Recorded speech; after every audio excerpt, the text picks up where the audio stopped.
Bueno, bienvenidos a otro capítulo de Economía Ruda y Primitiva. Hoy vamos a estar abordando el primer capítulo de La riqueza de las naciones, que se llama De la división del trabajo.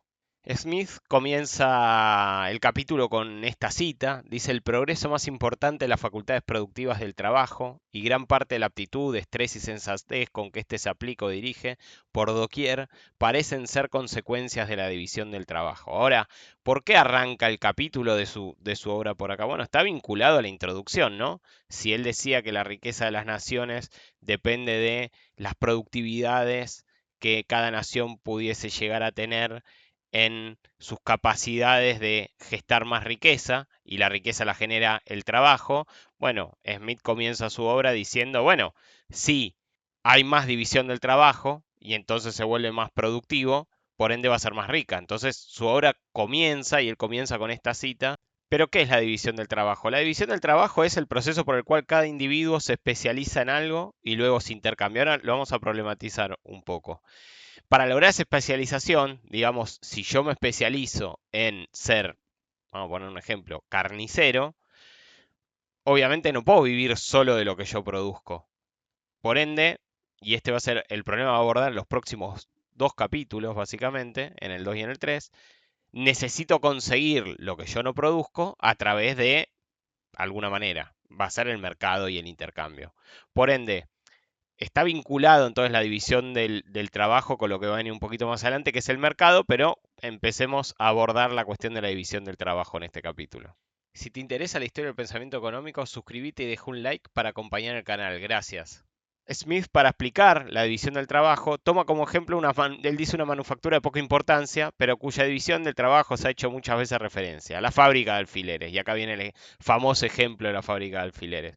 Smith dice: un obrero estira el alambre, otro lo endereza, un tercero lo corta en trozos iguales, un cuarto hace la punta, un quinto lima los extremos, se confecciona la cabeza. Conclusión, dice Smith, en fin, el importante trabajo de hacer un alfiler queda dividido de esta manera en unas 18 operaciones distintas. Y acá él da el ejemplo de a qué se refiere con división del trabajo. La conclusión de Smith del proceso de la división del trabajo es que estas 10 personas podían hacer cada día en conjunto 48.000 alfileres, mientras que un trabajador individual, si lo tiene que hacer solo, no podría hacer en un día ni 20 alfileres, ni un solo alfiler, dice Smith. Por lo tanto, él lo que está mostrando es cómo todas estas personas se dividen el trabajo y cada uno se especializa en una sola cosa, y eso hace aumentar la productividad. ¿Qué significa la productividad? Bueno, con, con las jornadas de estos 10 trabajadores se generan 48.000 alfileres, mientras que una jornada de un solo trabajador no genera ni un alfiler al día. Con lo cual, digamos, acá se plantea la cuestión de la productividad. ¿Qué significa esto? Bueno, cuanto más productivo es el trabajo, y Smith va a asociar esa productividad a la división del trabajo, va a generar más riqueza. Smith se pregunta, ¿por qué la división, y yo ya lo voy a empezar a llamar técnica del trabajo, genera un incremento de la riqueza producida? Smith da tres motivos y lo va a desarrollar en el capítulo, yo lo voy a resumir acá. Mayor destreza del obrero por especializarse en una tarea. Si vos como trabajador haces lo mismo todo el tiempo, adquirís una capacidad de especializarte en eso que a la larga lleva a que seas más productivo. Ahorro de tiempo, un trabajador que tiene que estar cambiando entre una tarea y otra tarea constantemente, va a perder tiempo en el medio, con lo cual va a ser menos productivo. Y un tercer elemento es que permite a los trabajadores emplear máquinas específicas para tareas específicas. ¿Qué quiere decir esto? Y Smith acá da algunos ejemplos de cómo los trabajadores que estaban en un puesto y hacían una tarea específica creaban las propias máquinas que los iban a ayudar a ser más productivos en esa tarea. Por ende, estos son los tres elementos que van a hacer que la división técnica del trabajo haga que ese trabajo sea más productivo. Ahora, cualquiera que haya leído el capítulo, cuando lo lean, va a encontrar que Smith por momentos habla de la división del trabajo en general.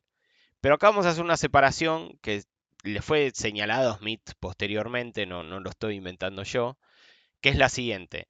Smith describe una división técnica del trabajo. ¿Qué significa esto? La fábrica de alfileres es un ejemplo donde se subdividen las tareas para hacer un solo producto, ¿no? Uno tira el alambre, el otro le saca la punta, el otro le pone la punta, el otro lima las asperezas, etcétera, etcétera, etcétera. Se subdivide el trabajo de hacer un alfiler.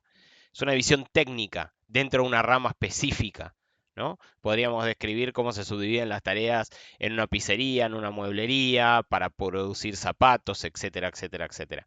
Ahora, por momentos en el capítulo, Smith está hablando de la división del trabajo, pero de lo que podríamos llamar la división social del trabajo. ¿Qué significa esto? Bueno, hay personas que se dedican a distintas cosas, no en la misma rama, sino a hacer distintas cosas. Ejemplo, uno es zapatero, otro es herrero, otro es panadero. ¿Se entiende? A eso vamos a llamar división social del trabajo. Y a la otra vamos a llamar división técnica del trabajo. En el capítulo Smith muchas veces da el ejemplo de uno, pero a las dos los engloba dentro de la división del trabajo. Es cierto que es división del trabajo, quiero decir, nos estamos dividiendo socialmente el trabajo. Si yo me convierto en zapatero porque me especializo en eso y solo hago zapatos, hay una división del trabajo porque otro va a tener que hacer el pan o otro va a construir herramientas o lo que sea, ¿no? Ahora, también la división técnica significa que ya hay una división dentro de cada una de esas ramas distintas de la producción. Smith no diferencia estas dos cosas. Por momentos habla de las dos o da un ejemplo de uno mientras habla de la otra. Una de las conclusiones de Smith con la división del trabajo es que es lo que va a decir es genera una opulencia universal y general. ¿Qué significa esto? Bueno, esto es una cita de Smith. Dice, todo obrero dispone de una cantidad mayor de su propia obra en exceso de sus necesidades. ¿Qué quiere decir? Bueno, si yo me especializo y hago mesas de madera, voy a producir más que la cantidad de mesas que necesito, porque si no me voy a morir de hambre. O sea, en algún momento, si yo solo hago mesas, voy a necesitar cambiar esas mesas por otras cosas. El caso más claro acá va a ser alimentos, ¿no? Entonces, Smith dice, cada uno produce más que lo que necesita y luego se encuentra en condiciones de cambiar una gran cantidad de sus propios bienes por una gran cantidad de los creados por otros. ¿Qué significa esto? Bueno, yo llevo lo que tengo y me dan lo que necesito, que otro lo creó, lo produjo y le sobra. Bien, el uno provee al otro lo que necesita y recíprocamente, por lo cual se difunde una general abundancia en todos los rangos de la sociedad. Significa estamos cada uno como nos especializamos y somos más productivos, producimos más de lo que necesitamos y después intercambiamos. Y vos recibís lo que no producís intercambiando lo que vos produjiste, ¿no? La conclusión de Smith con esto es la gran multiplicación de producciones en todas las artes, originadas en la división del trabajo, da lugar, en una sociedad bien gobernada, a esa opulencia universal que se derrama hasta las clases inferiores del pueblo. Hay varios elementos de esta cita. Obviamente, uno encuentra rápidamente, y quienes conocen más de economía y de discusiones modernas o del siglo XX, que hay algo que se llama la teoría del derrame, esa idea de que el aumento de la producción en general va a generar que se derrame la riqueza a, como dice acá Smith, a las clases inferiores del pueblo. Eh, yo creo que ese es un punto de esta frase que se puede sacar y es una idea que obviamente Smith acá está planteando. Pero me interesa también remarcar lo que dice previamente, ¿no? Esa condición que pone. En una sociedad bien gobernada, acá hay una condición, acá hay como algo que él, ya es el primer capítulo de la riqueza de las naciones, pero va a ser un elemento que va a estar presente en toda la obra, ¿no? ¿Cuáles son las funciones del soberano en su contexto? Hoy llamaríamos el Estado, ¿no? ¿Qué es lo que tiene que hacer? ¿Qué es lo que no tiene que hacer? ¿Qué impuestos tiene que cobrar? ¿Cuáles no? Bueno, esta va a ser una discusión que va a aparecer en la obra, la iremos viendo, pero acá solo pone esta condición por momento que me parece bastante interesante. Ahora, lo cierto que lo que Smith está pensando es que la división del trabajo va a generar mayor creación de riqueza y que esa riqueza eventualmente va a impactar en el conjunto de la sociedad. Uno de los ejemplos que explica Smith al final casi del capítulo dice, bueno, la chamarra de lana, pongamos por caso, que lleva el jornalero es producto de la labor conjunta de muchísimos operarios. Bueno, el pastor que tiene a las ovejas, que le saca la lana, el que clasifica la lana, el que le va a dar el color a la lana, etcétera, etcétera, etcétera. Y Smith explica, dice, cuánto comercio y navegación, constructores de barcos, marineros, fabricantes de velas y jarcias no hubo que utilizar para conseguir los colorantes usados por el tintorero y que a menudo proceden en los lugares más remotos del mundo. Smith acá lo que se está sorprendiendo o está celebrando, si se quiere, es cómo el proceso conjunto de la sociedad que lleva a producir y en el proceso de la división de tareas, que lleva a que para producir algo aparezca la intervención de un montón de individuos que están participando de este proceso. Y acá también aparece alguna idea de lo que Smith va a llamar cooperación, porque para Smith la división social del trabajo, la división técnica del trabajo, que después para terminar de resolverla hay que intercambiar a través del mercado, va a implicar lo que Smith va a llamar una cooperación. Leo la cita y ahora la charlamos. Si nos detenemos, repito, a examinar todas estas cosas y a considerar la variedad de trabajos que se emplean en cualquiera de ellos, entonces nos daremos cuenta de que sin la asistencia y cooperación de millares de seres humanos, la persona más humilde en un país civilizado no podría disponer de aquellas cosas que se consideran las más indispensables y necesarias.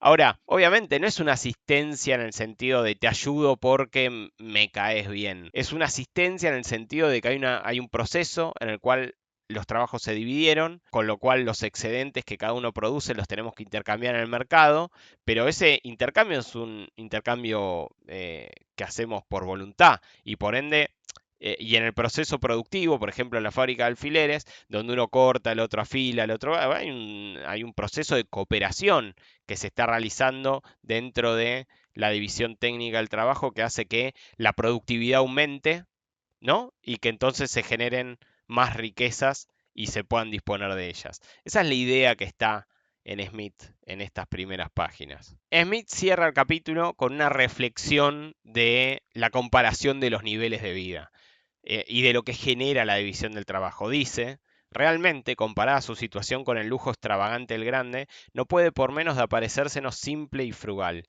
Pero con todo eso, no es menos cierto que las comodidades de un príncipe europeo no exceden tanto las de un campesino económico y trabajador, como las de éste superan las de muchos reyes de África, dueños absolutos de la vida y libertad de 10.000 salvajes desnudos. ¿Qué está diciendo Smith?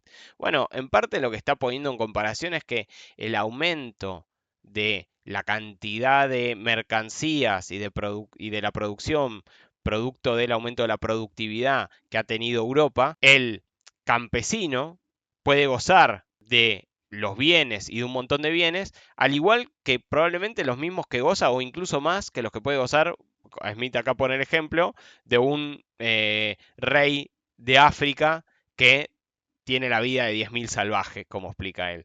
La idea acá es, y de nuevo, volviendo un poco a la introducción y al plan de obra, pero esto va a aparecer en la obra de Smith varias veces.